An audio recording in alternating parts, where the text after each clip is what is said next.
दर्यापूर शहरात किरकोळ वादातून भरदिवसा युवकाची हत्या. शहरात भीतीचे वातावरण. दर्यापूर शहरातील आनंदनगर परिसरात किरकोळ वादातून एका युवकाची भरदिवसा हत्या झाल्याची धक्कादायक घटना घडली असून या घटनेमुळे शहरात भीतीचे वातावरण निर्माण झाले आहे. मिळालेल्या माहितीनुसार आनंदनगर येथील रहिवासी प्रज्वल तायडे वय 19 वर्ष हा दुपारच्या सुमारास एकटा घरात झोपला असता काही अज्ञात युवकांनी घरात प्रवेश करूनही धारदार शस्त्राने हल्ला केला. आरोपी याने प्रज्वलवर चाकूने सपासप वार करून त्याची निर्घृण हत्या केल्याची माहिती समोर आली. घटनेची माहिती मिळताच परिसरात एकच खळबळ उडाली आहे. नागरिकांनी मोठ्या प्रमाणात घटनास्थळी पाहण्यासाठी गर्दी केली.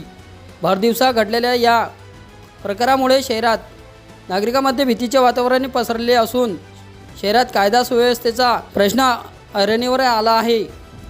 कायद्याचा धाक राहिला की नाही राहिला असा देखील प्रश्न जनसामान्यात उद्भवत आहे. सदर घटनेची माहिती दर्यापूर पोलिसांना मिळताच दर्यापूर पोलिसांनी घटनास्थळी धाव घेत पंचनामा करून पुढील तपास दर्यापूर पोलीस करीत आहे.